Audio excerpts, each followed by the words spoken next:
Good morning, and thank you for being with us on this Saturday, December 6th, 2025. I'm Rachel Maddow, and what I'm about to tell you this morning sounds like something out of a political thriller. Except it's not fiction. This is happening right now in Moscow, and the implications are absolutely staggering. Stay with me, because what unfolded overnight inside the Kremlin represents the most serious challenge to Vladimir Putin's authority since he took power over 2 decades ago. And the source of that challenge isn't coming from opposition protesters or Western pressure. It's coming from inside his own government. Here's what we know. At approximately 2 a.m. Moscow time this morning, Russian security services detained Sergei Shoigu, Russia's former defense minister and current secretary of the Security Council, at his residence outside Moscow. Within hours, 5 other senior officials were also detained, including 2 deputy defense ministers and 3 generals from the general staff. The charge, according to leaked documents from the Russian Federal Security Service, is conspiracy to commit treason, and the alleged conspiracy? Planning to force Putin's resignation through a coordinated governmental action that would effectively be a palace coup. This isn't rumor. This isn't speculation from Western intelligence. This is confirmed through multiple independent Russian sources, including leaked arrest warrants that are now circulating on Russian social media, despite desperate attempts by authorities to suppress them. Let me walk you through what we've learned overnight, because every detail makes this story more extraordinary. According to the leaked FSB documents, Russian security services have been monitoring communications between senior officials for approximately 6 weeks. What they discovered was a network of high-ranking government and military officials who were having encrypted conversations about what they called the transition. The transition from Putin's leadership to a new government, not through violence, not through a military coup, but through a coordinated effort to convince Putin that continuing as president was no longer viable, that Russia's strategic position had become untenable, and that new leadership was necessary to negotiate an end to the war and restore Russia's international position.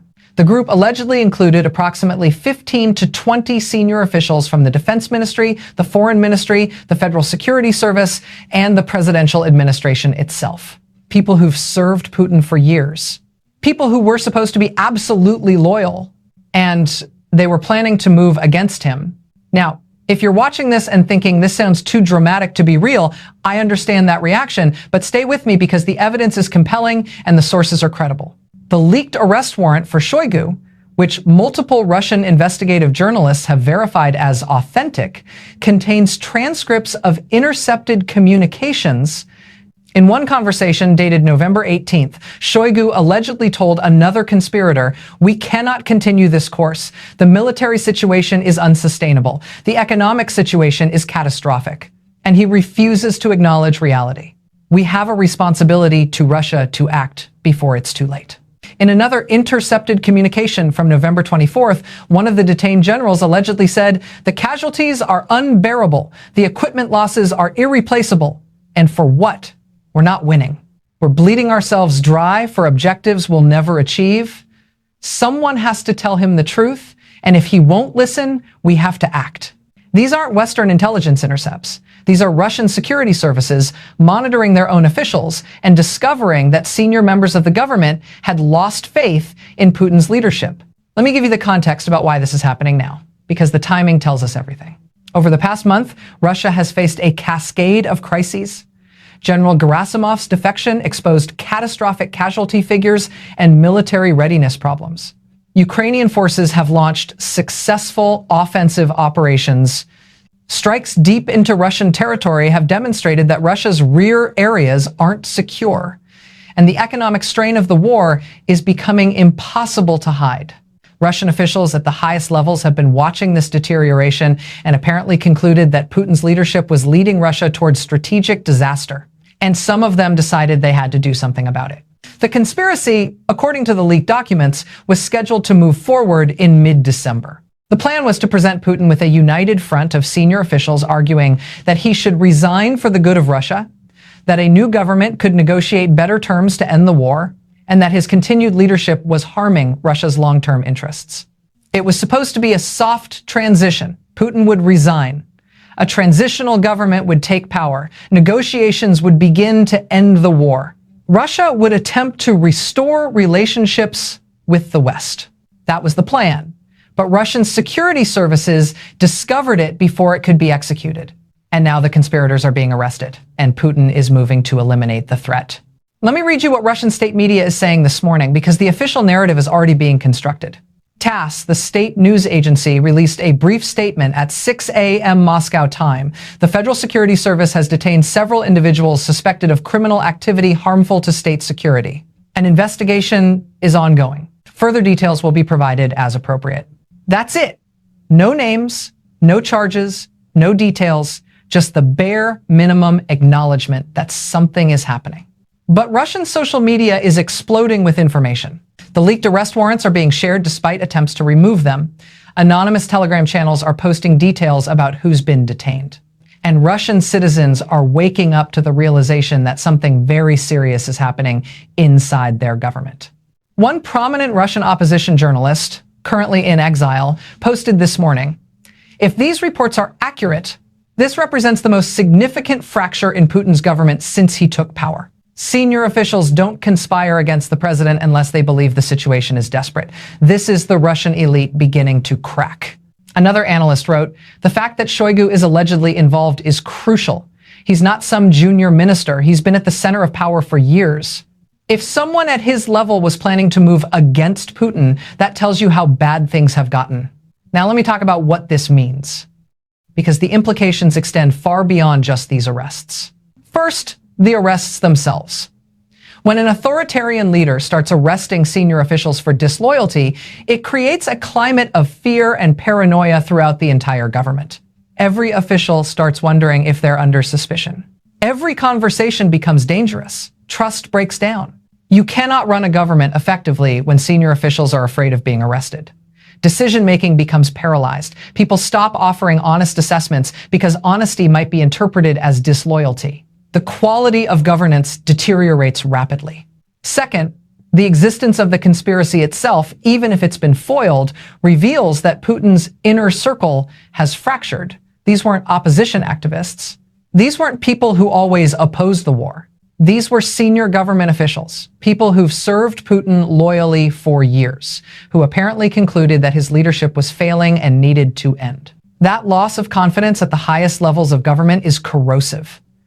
Even if Putin eliminates this specific conspiracy, even if he arrests everyone involved, the underlying problem remains. Senior officials have lost faith. They see the strategic situation as unsustainable, and arresting some of them doesn't change that assessment. Third, and perhaps most significantly, this reveals vulnerability. Putin has cultivated an image of absolute control, of unquestioned authority, of a leader who's completely secure in his position. The existence of a conspiracy involving senior officials shatters that image. If people at the highest levels of government were planning to force his resignation, that means they believed it was possible. That means they saw weakness, saw an opportunity, saw a path forward without Putin. And once that idea is out there, once senior officials start thinking about a post-Putin Russia, it becomes very difficult to put that genie back in the bottle. Let me talk about the international implications, because this is going to affect everything. Western governments are going to be watching this very carefully. If Putin's own government is fracturing, if senior officials are questioning his leadership, that changes the calculation about how long Russia can sustain this war. A government that's fighting internal political battles is a government that's distracted, weakened, less capable of effective strategic planning. Every hour Putin spends worrying about internal threats is an hour he's not spending on military strategy. Ukraine is going to see this as confirmation that their strategy is working. They've been inflicting military defeats, conducting strikes that demonstrate Russian vulnerability, exposing Russian weaknesses. And now we're learning that those defeats are creating political fractures inside the Russian government. Ukrainian President Zelensky is going to make the argument, probably within days, that Russia's government is cracking, that Putin's position is weakening, that continued Ukrainian resistance and Western support can achieve victory. And NATO allies are going to have difficult discussions about what happens if Putin's government actually does collapse. What does a post-Putin Russia look like? Who would take power? Would a new government be more willing to negotiate, or would it be even more hardline? These are questions that seemed theoretical a month ago. They seem a lot more immediate this morning. Now let me address what we don't know, because it's important to be honest about the gaps in our understanding. We don't know how widespread this conspiracy actually was. The leaked documents mention 15 to 20 people, but was it larger? Were there officials who were sympathetic but not actively involved? We don't know. We don't know whether Putin has truly eliminated the threat or whether there are other conspirators who haven't been identified yet. Arresting Shoigu and a handful of others might have stopped this specific plot, but it doesn't necessarily mean the underlying discontent has been eliminated. We don't know how the broader Russian government and military are going to react. Will they rally around Putin in response to this threat? Or will the arrests create more resentment, more questioning of his leadership? And we don't know whether this represents the beginning of a process that could eventually lead to Putin's removal, or whether he'll successfully consolidate power and eliminate all opposition. These are unknowns. But what we do know is significant enough. As we close this morning's coverage, I want you to think about what this moment represents. For nearly 4 years of war, the narrative has been that Putin is firmly in control, that his government is united, that internal Russian politics aren't a factor in how this war unfolds. This morning, we learned that senior Russian officials, people at the very center of power, had concluded that Putin's leadership was failing and had to end. We learned that they were planning to act on that conclusion. And we learned that Putin discovered the conspiracy and is now arresting the people he thought were loyal. This is a government in crisis. This is a leader who can no longer trust his own senior officials. This is an authoritarian system that's showing cracks under the pressure of military failure and strategic overextension. Right now, in detention facilities around Moscow, senior Russian officials who served Putin for years are being interrogated about their involvement in a conspiracy to force his resignation. Right now, other Russian officials who weren't involved are wondering if they're under suspicion, if they're being monitored, if they're next. Right now, Putin is dealing with a threat that's more dangerous than anything Ukraine can do on the battlefield. Because Ukraine can take territory, can destroy equipment, can inflict casualties, but they can't make Putin's own government turn against him. That's something only Putin himself can cause through his own leadership failures.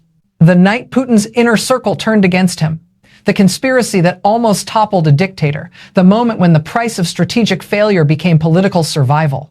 That's our coverage for this Friday morning, December 5th, 2025.